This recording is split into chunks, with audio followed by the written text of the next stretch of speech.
Code Red, Bears family. What in the HELL is Ryan Poles cooking up to secure Caleb's future? A college coach just dropped BOMBS straight on Hollis Hall. You be insane to pass on this beast. Could we be landing the protector we're about to steal in the draft? But hold up, sources just leaked a risky plan for the O-line. Would you put the fate of our franchise on a walking injury report and a rookie learning on the fly? Meanwhile, a core piece of our defense is swearing to come back stronger than ever. But behind those words hides a medical nightmare that could end his career. Are we willing to risk wins for a life? This ain't just football. These are moves that'll shape Chicago for decades. Are you just gonna watch this go down? Or will you join the pack that's demanding change? Smash that subscribe button and hit like before another fan beats you to the scoop. What we're witnessing right now, folks, is a straight-up message to the Bears front office. The college coach of one of the draft's most promising prospects just put the team on blast, and it's impossible to ignore Eli Drinkwitz from.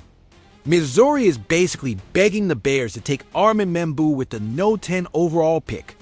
And let me tell you something, when a college coach goes on record saying, you'd have to be absolutely insane not to take this guy, that means something real, and is it just a coincidence, he added. If you're a team with a franchise quarterback who's been getting hit a lot, yeah, right, that's a direct shot at Ryan Poles and the Bears. Caleb Williams got murdered last season, sacked 68 times. That's 68. Completely unacceptable. Mimu gave up just 3 sacks in over 2,100 snaps throughout his college career. 3. And the kid's only 20 years old. I'm asking you, what more could we possibly want to protect the biggest investment this franchise has made in YEARS? And for the folks saying, but he never played left tackle. Let me remind you, he showed off exceptional athleticism at the Combine. Sometimes raw talent is just too damn good to pass up. Drinkwitz even admitted he tried to get Mimu to stick around one more year so he could be in contention for the number 1 overall pick in the next draft. You hearing this? Number 1 pick? And now we could snatch him at 10. Pass him up, and I guarantee that'll be one of those moments we look back on with nothing but regret. How many times have we seen our quarterback running for his life? How many times has our O-line folded? Like a lawn chair? Too many. Way too many. When you've got the shot to bring in a prospect like this, a potential long-term anchor at the most critical spot on the line, you can't let it slide. Word is, Mimu's got that it factor, that natural instinct you just can't coach. With his size, raw strength, and freaky agility, he's built different. So I gotta ask, what more do we need to see to be all in on this kid? But it looks like not everyone sees it that way. Greg Gabriel, former director of scouting, has a totally different take on what the Bears are going to do at left tackle. Gabriel thinks the Bears are just going to let Braxton Jones compete with Kieran Amegadjie in training camp. Yeah, you heard that right. After Caleb Williams got knocked around like a pinata all last season, the plan would be to rely on a guy coming off a broken leg and another who hasn't played a single snap in the NFL. Seriously, are we really about to gamble away another year of developing our franchise quarterback? That'd be insane. Gabriel points out that Will Campbell has the shortest arms in his class and that Mimu's never played left tackle. So what? Sometimes you gotta bet on talent. The front office already went all in on reshaping the interior of the offensive line. Why slam the brakes now? Ben Johnson gave Jones some praise, and Ryan Poles said they have high expectations for Amegadjie. I gotta ask, are those just morale-boosting sound bites, or do they actually believe these dudes are the long-term answer? I bet it's just a smokescreen to keep their real intentions under wraps before the draft. Let's break down the current situation. Jones has 1 more year on his rookie deal. Is this really the moment to take another chance on him, when we've already gotten a pretty good look at his ceiling? How many more chances does he need to prove he can properly guard our QB's blind side? I think we've already seen enough. And with Amegadjie, sure, the raw talent is there, but he's totally untested. Can you really trust someone with zero NFL experience to protect the single most valuable player on the roster? I'm asking, should a win-now franchise be rolling the dice like that?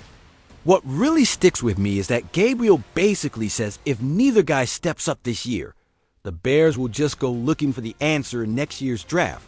So what? We're fine with wasting another year of Caleb Williams' development. I'm telling you right now, that would be a disastrous mistake. And while we're busy debating the O-line, one of our most important defenders just made an emotional promise to Bears fans. Yaquan Brisker is out here vowing to come back better than ever after missing most of last season dealing with concussion symptoms. That's no joke, folks. This goes way beyond just football. The numbers don't lie. With Brisker on the field, the Bears went 3-2. Without him, 2-10. His absence hit the defense hard, but let's keep it real.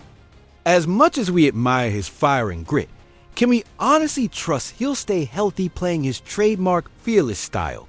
I'm thinking nitrogen monoxide, and it looks like the front office might feel the same way since there are already whispers about possibly taking a safety early in the draft, which brings me to a bigger question. Does Brisker deserve this? The guy's laid everything on the line for this organization. His energy and playmaking ability are irreplaceable, but are we willing to gamble with his long-term health? I'm asking, what's more important, a couple wins or a young man's?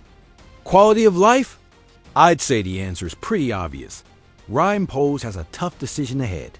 He needs depth at safety, but he also needs to stand by a player who's been the heartbeat of the culture he's trying to build. Brisker's situation is a brutal reminder of how unforgiving this game is. His promise pulls at the heartstrings, but it also raises some tough questions about what lies ahead. Should a player with his medical history really be throwing his body around the way he does? That's a complicated, deeply personal decision.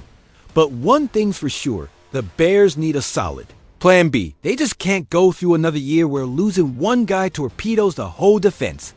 Let's not forget, Kevin Byard is already 32 and in the final year of his deal. He ain't the long-term answer. Chicago's secondary could be in a very shaky spot real soon. Now go back and look at what Brisker said. From the heart, I appreciate every single one of my fans, your prayers and messages. We didn't finish strong, and that's completely on me. Catch that. He's taking FULL responsibility for the team's collapse. That's leadership, folks. That's exactly the attitude we need on this squad. But there's something kind of heavy in his words, too. He says, I wish I could have fought with my team to win. That's my real passion and purpose. Tell me, doesn't that sound a little like desperation? Like someone starting to wrestle with doubts about their future in the game? I think it's very possible and pretty damn concerning. When a young, talented player starts speaking from this kind of emotional place, you've got to pay attention. Concussions aren't some minor injury. They've ended careers and, worse, wrecked lives decades after playing. And let me make one thing absolutely clear: no game, no win, no championship is worth sacrificing a human being's long-term health. I'll die on that hill. If Brisker takes another headshot this season, the Bears need to have an honest, difficult conversation with him about what comes next. Now looking at it tactically, Brisker is a tone setter. He brings the heat, puts fear in receivers cutting across the middle. His aggressive style defines this secondary. But if he has to tone it down for his health, and who could blame him, would he still be the same difference maker? Ask yourself, can a leopard really change its spots? And the fact the Bears are even considering taking a safety early in the draft speaks volumes. It tells me the front office is concerned, and rightfully so. They're getting ready for the possibility that Brisker might not be the foundational piece of the defense we hoped he'd be. That brings us back to a harsh NFL truth. Availability is just as critical as talent. A gifted player who's only on the field half the time might be less valuable than a less talented guy who can suit up every week. Ryan Poles is doing that math right now, trying to figure out exactly how much he can count on Brisker going forward. And as we try to picture the future of this secondary, we can't lose sight of the bigger picture. This is a make-or-break year for the Bears. With a promising rookie QB, a rebuilt offensive line, and a defense packed with potential, the bar is set high. There's no room for slip-ups, especially at key spots like safety and left tackle.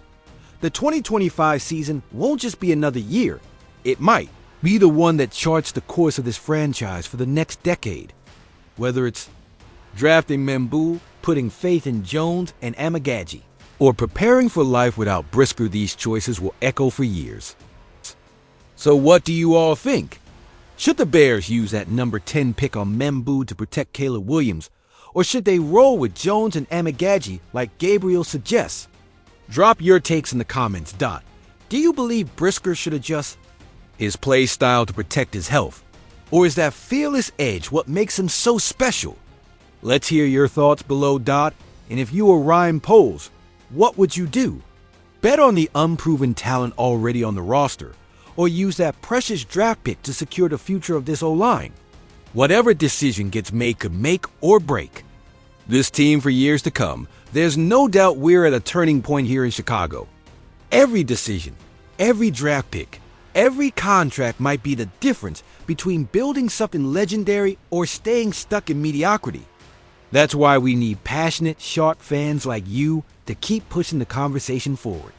This 2025 season is going to shape the future of the Chicago Bears, and you are a vital part of this community. If you want exclusive analysis, breaking news, and content you won't find anywhere else about our Chicago Bears, hit that subscribe button now. We're more than fans, we're family. Navy and orange forever.